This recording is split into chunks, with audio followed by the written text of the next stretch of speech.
Chapter 4. Cities and Sights. England has 50 cities and many smaller towns, and there are lots of things to see and do there.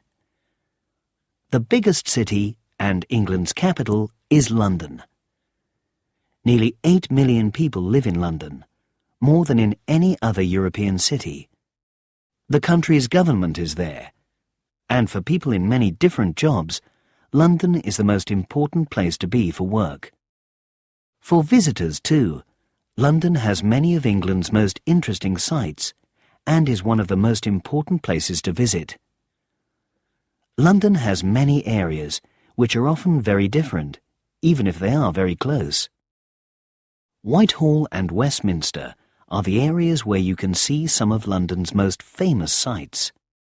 Here, next to the River Thames, are Big Ben and the Houses of Parliament. At one time, England's kings and queens lived in these buildings, and they were called the Palace of Westminster. But today, Parliament meets here. Near the Houses of Parliament is Downing Street, where the UK's Prime Minister, the leader, lives, and where the government meets. Also near here is Westminster Abbey, a large and very important church where England's kings and queens have had their coronations since the time of William the Conqueror. Following the Thames to the north, and then towards the east from Whitehall and Westminster, you come to the West End. Here you can find theatres, restaurants, cinemas and clubs.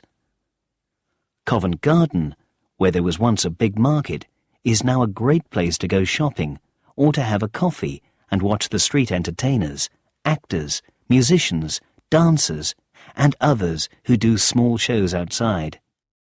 Further east is a small area called the City of London, which was the most important part of London in the Middle Ages. It is now one of the great financial centres of the world, a place where money comes in and out, and where England's big banks work from. Also here is St. Paul's Cathedral, which was built by the great architect Sir Christopher Wren, and the Tower of London, a castle from the 11th century. London is also famous for its large and beautiful parks. Just minutes from the West End, people can walk, exercise and relax in the large green areas of Hyde Park, Green Park and St. James's Park. Many people visit London for its museums and art galleries, and most of these are free. The Tate Modern is the world's largest modern art gallery, and at the British Museum there are several kilometres of rooms with more than 70,000 things to see. Many visitors to London like to take a ride on the London Eye, the largest Ferris wheel in Europe. From the top of the Eye, at 135 metres, you can see many of London's most famous buildings. Not far from London, you can visit 3 interesting and important royal places: Windsor Castle, which continues to be used by the royal family today, Hampton Court Palace, and Kew Gardens. It is less than 100 kilometres from London to Oxford, one of England's most beautiful cities, and home to its oldest university. Here you can walk around the fantastic old buildings of colleges like Christ Church and Magdalen, many of them more than 500 years old. Oxford also has England's oldest museum, the Ashmolean, as well as parks, gardens, and lovely river walks. Oxford is near a famous area of England called the Cotswolds. Close to the green hills there are beautiful villages with pretty houses made from gold-coloured stone and fine old churches. Many visitors come to this area, and there are tourist shops and afternoon tea rooms in a lot of the bigger villages. Oxford is not very far from Stratford-upon-Avon, famous as the hometown of William Shakespeare, the great writer. In this pretty river town, you can visit Shakespeare's old house and also see a play at the theatre of the Royal Shakespeare Company. At Warwick, just a few kilometres away, is one of the greatest medieval castles in England. With its great towers and walls, dark dungeons and beautiful gardens, Warwick Castle is one of the most impressive in England. The University of Cambridge is almost as old as Oxford's, and the two cities are like each other in many ways. Like Oxford, Cambridge is a city of old colleges, many from the late 13th and early 14th centuries. With its gardens, green spaces and river, Cambridge is a lovely city to walk around. Two of the most famous places in Cambridge are King's College, with its beautiful chapel, a small church, and the Backs, an area of green land around the River Cam, from where you can see many of the colleges. Moving north, England's second biggest city is Birmingham, which was an important centre during the Industrial Revolution. Today, Birmingham is a very multicultural city and is home to the National Exhibition Centre, NEC, where many big shows and events are held. Many people come to Birmingham to visit its big, modern shopping centre, the Bullring, but few tourists spend a lot of time here. Further north of Birmingham, Stoke-on-Trent has been famous since the 17th century for its pottery industry. The industry of making objects such as cups, plates and bowls. Here you can visit the pottery factories and buy pottery cheaply from the factory shops. York is one of the most interesting cities of the north of England. It was a Roman city, and for many years it was an important place for religion and politics in England. During medieval times, the Middle Ages, there was a strong wool trade in York, and because of this, many other traders came to live here. The city feels very medieval even today, with its narrow streets and old walls. Many tourists come to visit the city and to see York Minster, the city's old cathedral, a large and important church with its beautiful windows. York was an important city when the railways were first built in England, and now it is home to the National Railway Museum. 25 kilometres from York is Castle Howard, one of the best of England's stately homes, big country houses. Stately homes were built for the most important families of England, who normally had homes in London too. These homes were places where the king or queen could visit and where important people could have meetings about politics or government. Two very exciting cities in the north of England are Liverpool and Manchester. Liverpool, which is on the sea, became important in the 18th century because of trade with America. Many immigrants from the West Indies, China and Ireland arrived in Liverpool when they came to England, so Liverpool was one of England's first multicultural cities. But by the 1970s and 1980s, ships were no longer coming to Liverpool. The city's old buildings stayed empty, and it became very poor. Since 2004, a lot of money has been spent in Liverpool, and Albert Dock, where ships used to arrive, is now an exciting new area with restaurants, museums, shops and art galleries. Liverpool was home to the Beatles, and many people come here to do Beatles tours and to visit the clubs where the famous band played or see the homes where John, Paul, George and Ringo lived. In Liverpool, you can also see some wonderful art at the Walker Art Gallery or Tate Liverpool, visit the two cathedrals, or take a boat across the River Mersey and look back at the famous sights of this great city. Just 50 kilometres east of Liverpool is another big city, Manchester. Manchester has some of the most exciting modern buildings in England.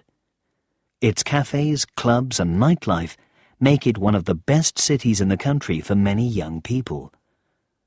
But like Liverpool, Manchester had a difficult time in the second half of the 20th century.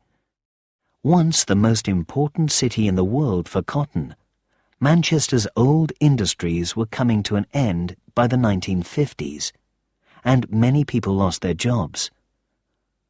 But new industries began to grow, and at the start of the 21st century, parts of the city were rebuilt, making Manchester an exciting city once more. Blackpool is very different from Liverpool and Manchester. With its long beaches, hotels and piers, Blackpool is a popular holiday town. Here you can eat fish and chips, go to amusement arcades and see the coloured lights on Blackpool Tower. Some of the most interesting sights of England are in the far north of the country. Durham Cathedral, almost 900 years old, is here, and also the Angel of the North, the biggest sculpture in England. The sculpture of an angel with very wide wings was built on an old coal mine by Anthony Gormley, the same artist who made Another Place. He wanted people to remember that for 200 years mining was one of the biggest industries in this area. People pass the Angel of the North as they drive to Newcastle upon Tyne. Like Manchester and Liverpool, Newcastle is another industrial city that now has museums, art galleries and an exciting nightlife. Near Newcastle is the end of Hadrian's Wall, parts of which can be seen very clearly. Today, the border with Scotland is further north than it was when the Romans built Hadrian's Wall. Just a few kilometres from today's border is another interesting site, Holy Island or Lindisfarne. You cannot get to the island at high tide when the sea comes in closest to the land, but at other times you can walk or drive across to it and see the castle that was built here in the 16th century. Back in the south of England and west of London, there are more sights and interesting cities to see. Bath, so called because of its famous Roman baths, is a lovely little city. The old Roman baths are some of the best kept in Europe, and in the 18th century, many rich and important people came here to take the waters. Big, fine houses were built for them, and so Bath has many Georgian streets and buildings, with pretty parks too. Just a few kilometres further west from Bath, but very different, is the big, busy city of Bristol. Bristol, once a very big port, now has a strong electronics industry and is important in the creative media, film, TV, radio and fashion. It is also the biggest cultural centre in the area, with a busy nightlife. As in many other cities in England, the old docks, the area where the ships used to come in, have now been changed into an area for restaurants, shops and museums. One of the most famous sights of Bristol is the Clifton Suspension Bridge, which was made by the great engineer Isambard Kingdom Brunel. Many visitors to Bristol make the short journey south to Glastonbury. Here you can visit Glastonbury Abbey, which was built in the 7th century. Glastonbury is also famous for the music festival held there most years in June. It is the biggest music festival in the country. Stonehenge, east of Glastonbury, is one of the wonders of the world. The big stone circles here were made between 3000 BC and 1600 BC. They are as old as Egypt's pyramids. One of the most interesting things about Stonehenge is that some of the stones are very heavy, up to 40 tons, but they came from hundreds of kilometres away in Wales. People believe they were probably brought and pulled to Stonehenge in simple boats, but no one is sure how they got to Stonehenge. On the longest day of the year, the sun rises across the stone circles. Because of this, many people think the circles were perhaps some kind of ancient calendar. In the county of Cornwall, in the far southwest of England, you can visit the Eden Project.